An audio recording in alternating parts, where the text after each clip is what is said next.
Avant d'ouvrir les Écritures, je vous invite à prier.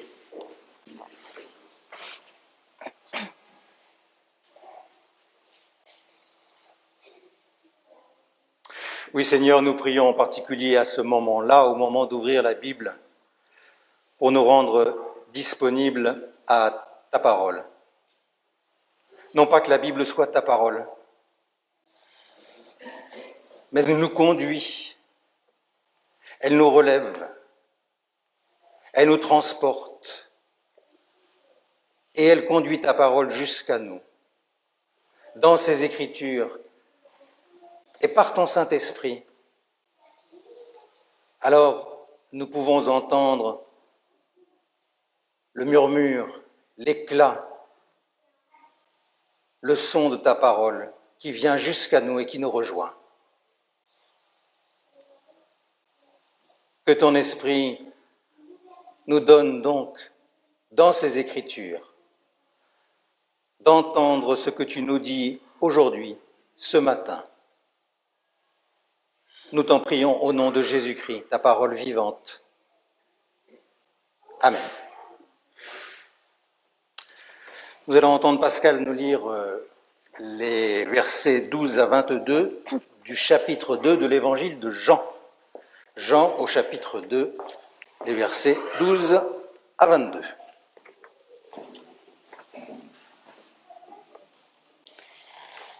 Mets-toi bien devant le micro, parce que sinon, on t'entendra pas. Non, c'est pas le même.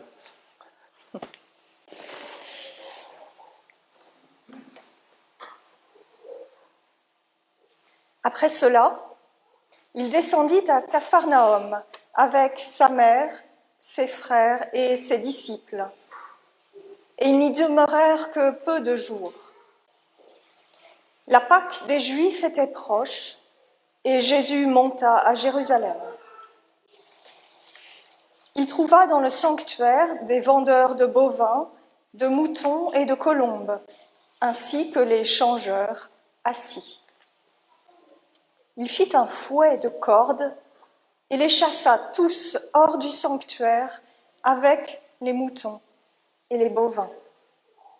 Il dispersa la monnaie des changeurs, renversa les comptoirs et dit aux vendeurs de colombes : « Enlevez tout cela d'ici, ne faites pas de la maison de mon Père un marché. »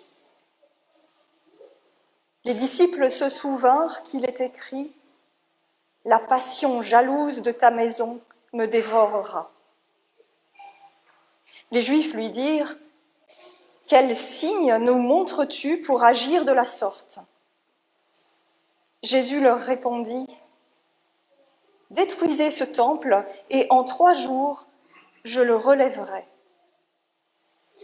Les Juifs dirent : « Il a fallu 46 ans pour construire ce temple, et toi, en 3 jours, tu le relèveras ? » Mais le temple dont il parlait, lui, c'était son corps. Quand donc il se fut réveillé d'entre les morts, ses disciples se souvinrent qu'il disait cela. Ils crurent à l'Écriture et à la parole que Jésus avait dite.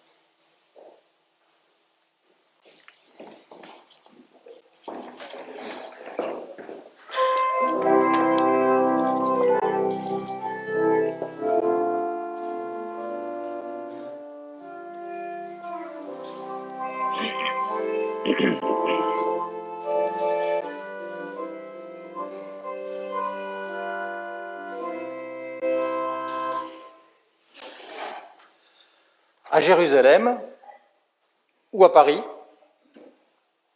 il y a à peu près 2000 ans, ou aujourd'hui, il n'y a pas 36 hypothèses possibles, il y en a 2. Ou bien Dieu existe, ou bien il n'existe pas. Première hypothèse, parfaitement possible et respectable, Dieu n'existe pas. Et dans ce cas-là, évidemment, il n'est nulle part, on ne peut le trouver nulle part, on peut le rencontrer nulle part. Deuxième hypothèse, tout aussi possible et respectable, Dieu existe. Mais dans ce cas-là, où est-ce qu'il se trouve? Évidemment, poser comme ça, la question a un petit côté puéril et rhétorique, mais elle ne l'est pas du tout. Ou plutôt, si nous pensons que cette question ne mérite qu'un haussement d'épaule, c'est qu'au fond, Dieu n'est pour nous qu'une idée. Un mot sous lequel on range des rites, des traditions, des sentiments, une culture, mais rien de plus. Si à la question « Où Dieu se trouve-t-il » nous opposons un silence amusé, c'est qu'en vérité, nous vivons comme si Dieu n'existait pas. Or, la Bible parle de Dieu comme d'un être libre, vivant, qui écoute, qui interpelle, qu'on peut rencontrer, à tel point qu'elle nous dit qu'il se fait connaître en Jésus, le Christ, un être humain comme vous et moi, que beaucoup ont rencontré. Alors il faut choisir. Ou bien, Dieu n'est qu'un mot qui n'existe pas ailleurs que dans notre tête, notre langage. Ou bien, indépendamment de ce que nous en disons ou non, de ce que nous en pensons ou non, il existe. Et si nous nous plaçons dans cette hypothèse, alors je pose à nouveau ma question. Aujourd'hui, où Dieu se trouve-t-il? Où demeure-t-il? Où habite-t-il? Cette question, les premiers lecteurs de l'évangile de Jean se la posaient avec une certaine urgence et une certaine angoisse. Dans le contexte qui était le leur, une cinquantaine d'années à peu près après la mort et la résurrection de Jésus, ces premiers lecteurs de l'évangile de Jean sont déboussolés, ils sont loin de la Palestine, là où Jésus a vécu. Ils savent que le temple de Jérusalem, dont il est question dans notre passage, a été détruit par les légions romaines. Dans tout l'Empire romain, ils sont chassés des synagogues parce qu'ils sont considérés comme des traîtres et des hérétiques. Du coup, ils sont persécutés par les Romains, qui ont horreur de tout ce qui ressemble à une nouveauté dans le domaine religieux. Dispersés donc, ballottés par l'histoire, sans lieu de réunion, menacés, ces chrétiens qui lisent l'évangile de Jean, ils se demandent, mais où donc est Dieu? Comment le rencontrer désormais? Cette question, c'est la leur. Cette question, c'est peut-être aussi la nôtre. En tout cas, elle résonne aussi dans notre époque, fortement, et de manière d'ailleurs contradictoire, parce que d'un côté, notre époque a été et reste celle du silence de Dieu et de l'absence de Dieu. Et puis d'un autre côté, on le voit dans toutes les grandes religions, il y a des courants qui cherchent à, au contraire, imposer une présence massive de Dieu dans la société, y compris sur un mode parfois violent, en parole et quelquefois en acte. Où Dieu se trouve-t-il? Où est-il? Où le rencontrer?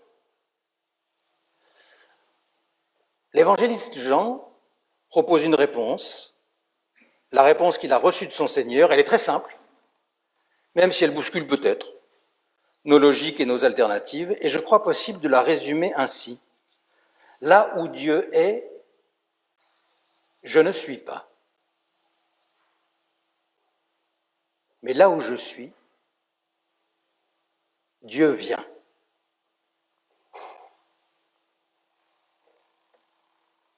Là où Dieu est, je ne suis pas. C'est une affirmation constante dans la Bible, notamment dans l'Ancien Testament.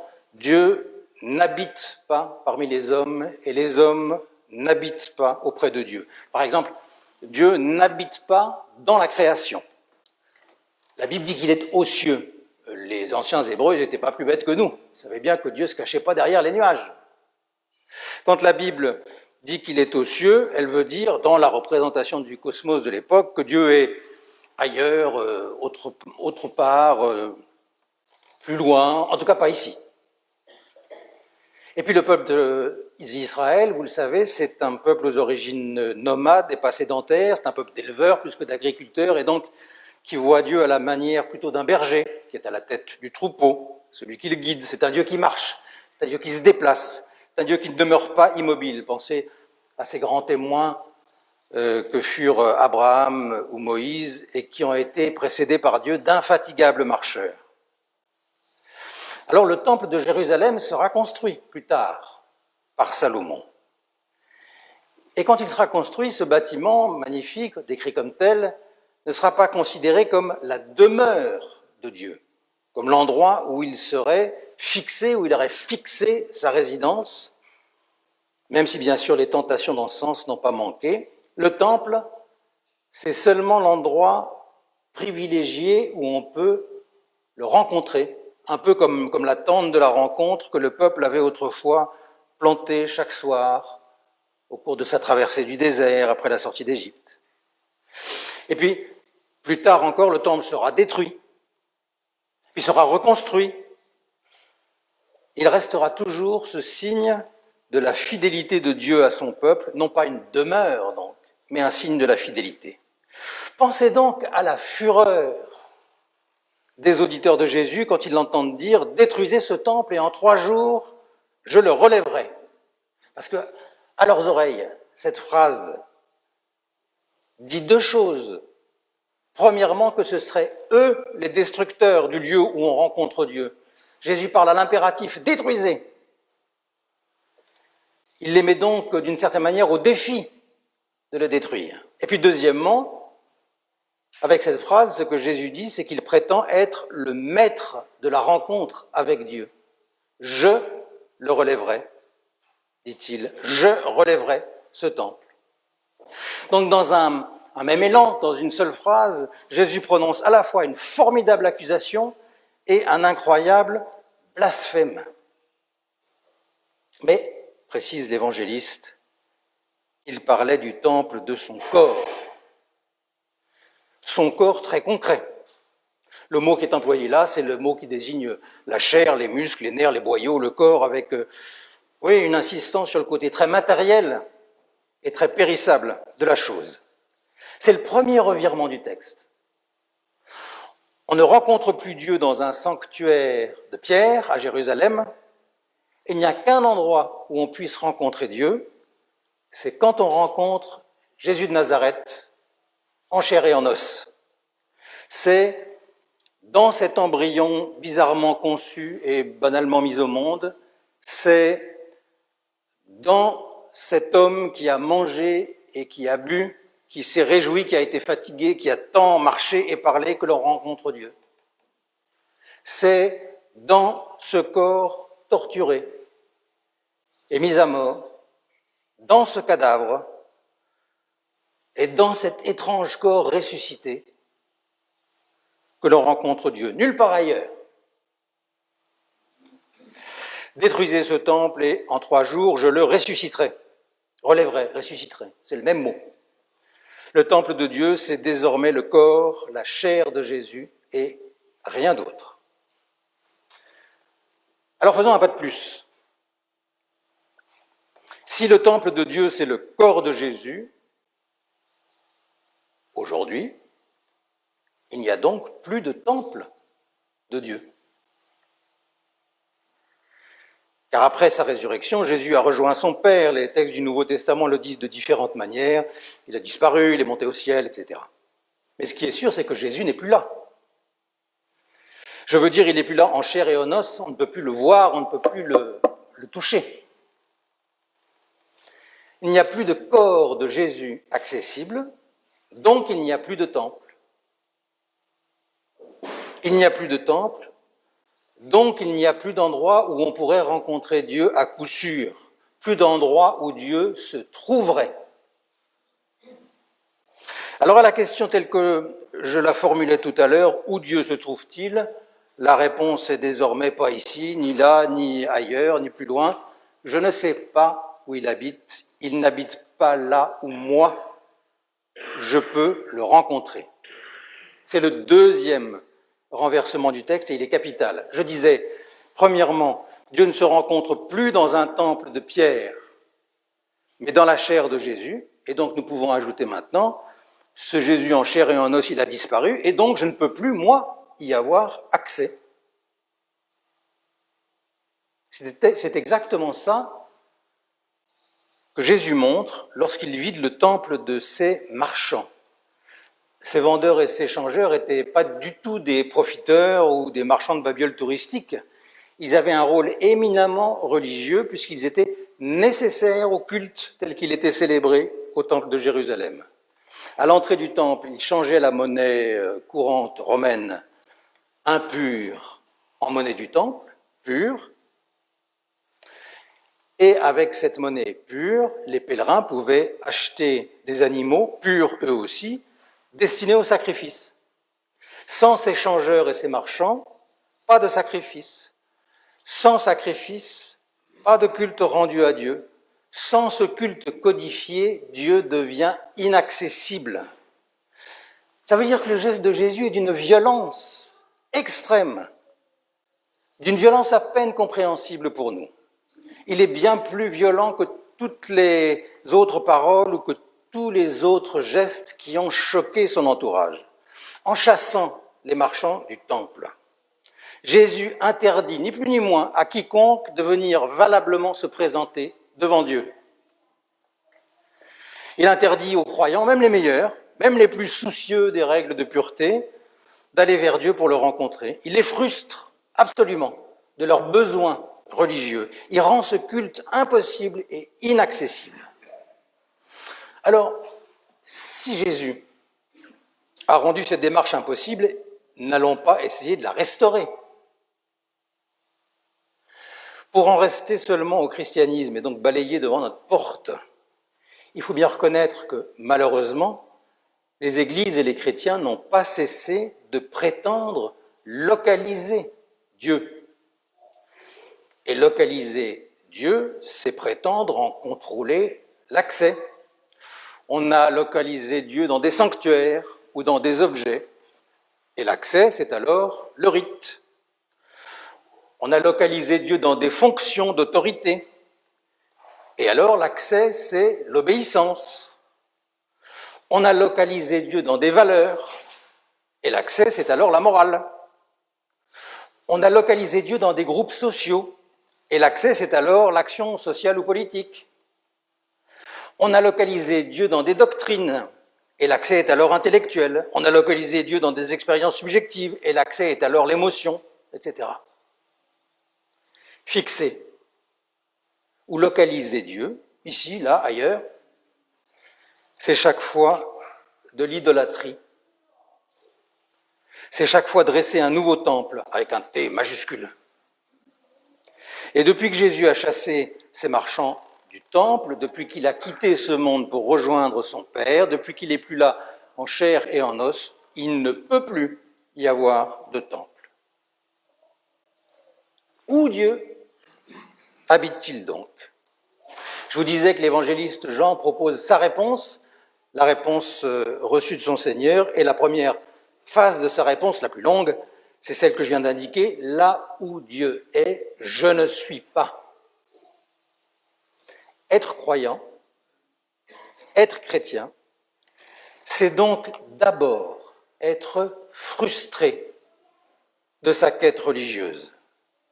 C'est d'abord en être dépossédé. C'est d'abord découvrir un vide. Notre vie spirituelle ou religieuse, à la lumière de l'Évangile, ça ne peut pas être, ça ne peut plus être chercher à nous approcher de Dieu, avancer vers lui, vouloir l'atteindre, vouloir le rejoindre, car là où Dieu est, je ne suis pas. Mais l'évangéliste ne s'en tient pas là, il ajoute un second pas à sa réponse, un pas simple. Là où Dieu est, je ne suis pas, c'est vrai, mais là où je suis, Dieu vient. Je vous relis 3 lignes. Les Juifs dirent, il a fallu 46 ans pour construire ce temple, et toi, en 3 jours, tu le relèveras. Mais le temple dont il parlait, lui, c'était son corps. Quand donc il se fut réveillé d'entre les morts, ses disciples se souvinrent qu'il disait cela. Ils crurent à l'Écriture et à la parole que Jésus avait dite. Ils crurent à l'Écriture ainsi qu'à la parole qu'il avait dite. L'Écriture, à l'époque, c'est ce que nous appelons, nous, l'Ancien Testament. Ajoutez-y la parole de Jésus et les témoignages qu'il concerne, et vous avez ce que nous appelons la Bible, Ancien et Nouveau Testament. Le fin mot, la dernière ligne de cette histoire de rencontre avec Dieu, c'est la Bible. Il n'y a plus aucun temple, il y a la Bible. Mais attention, bien sûr, pas une Bible qui serait un nouveau temple. Sanctuariser l'objet Bible ou sacraliser sa lettre. Autrement dit, ce qu'on appelle couramment la posture littéraliste ou fondamentaliste, c'est également une forme d'idolâtrie. Et c'est évidemment une tentation plus particulièrement protestante. Il n'y a plus de temple, mais une Bible, des Écritures. Des Écritures qui nous disent qu'il n'y a plus de temple et qui rassemblent des témoignages. Des Écritures qui, comme pour les disciples, à la toute fin de ce passage, comme pour les disciples, nous font nous souvenir de Jésus et le comprendre. Voilà ce qui nous est donné. Non pas détenir Dieu dans des rites, des attitudes, des savoirs, des valeurs ou dans des textes. Ce qui nous est donné, ce sont les Écritures qui désignent Jésus-Christ. Les Écritures qui servent Jésus-Christ. Les Écritures avec ce qui les rend vivantes et qu'on appelle le Saint-Esprit. Un livre d'encre et de vent. Rien d'autre. Vous me direz, c'est bien joli, mais c'est bien peu, et c'est insaisissable, et vous aurez raison. Comment trouver Dieu avec ça? Mais justement, c'est là qu'est la bonne nouvelle. C'est là l'Évangile. N'espère pas trouver Dieu, tu ne le pourras pas. Ne pense pas le rejoindre, tu n'y arriveras pas. Ne cherche même pas à t'en approcher, c'est une route insensée et vaine. Car là où Dieu est, toi, tu n'es pas. Là où Dieu est, tu n'accéderas pas. Cette quête-là, elle est désormais barrée. Et donc, tu en es délivré.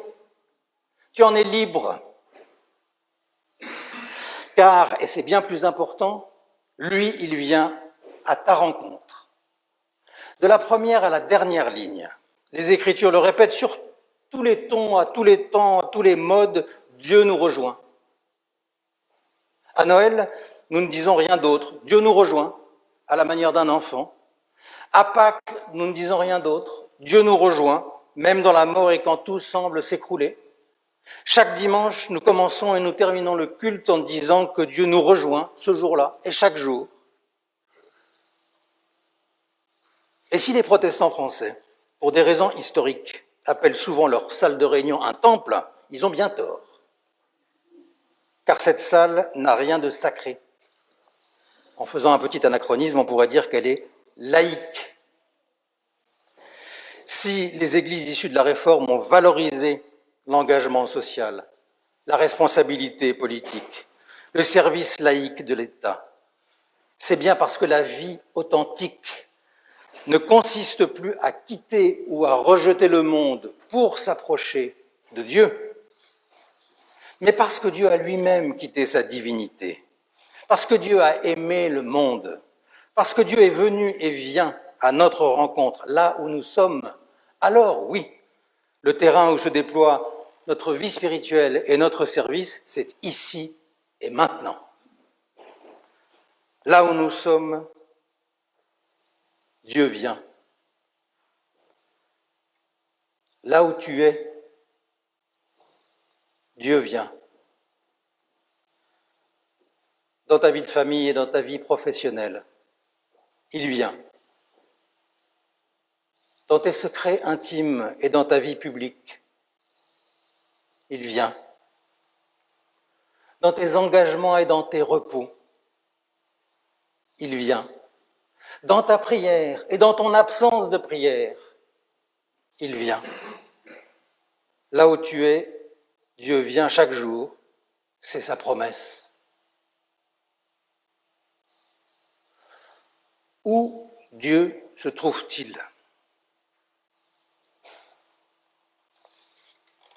Nous le savons, l'enfant cesse d'être un enfant, quel que soit son âge. Le jour où il comprend que ses parents ne sont pas un modèle à imiter, ni à rejeter, ni à rejoindre. L'enfant, il cesse d'être un enfant le jour où il comprend qu'avec ce qu'il a reçu, il lui faut faire son propre chemin. Car alors il peut se placer dans la gratuité, la reconnaissance, la responsabilité. Il en va de même avec Dieu, notre Père. L'évangéliste Jean dit en substance, le lieu où l'on pouvait rencontrer Dieu, c'était le temple de Jérusalem, puis ce fut Jésus en chair et en os, mais de ces lieux-là, vous êtes maintenant frustrés. Il n'y a plus aucun temple vers lequel vous pourriez vous avancer en pensant et trouver Dieu. Au contraire, le don ultime du Seigneur, le don qui vous rend libre, adulte dans votre foi, capable de l'aimer sans le chercher à le séduire et chercher à l'obliger, le don qui vous met debout devant lui, c'est que Dieu nulle part ne demeure, mais qu'il vient vers vous. Dieu est un visiteur qui va son chemin, et son chemin vient croiser le tien. Son chemin vient croiser le nôtre, aujourd'hui encore. Là où Dieu est, je ne suis pas, mais là où je suis, Dieu vient. Seigneur, viens dans ton règne, viens régner aujourd'hui dans ma vie. Amen.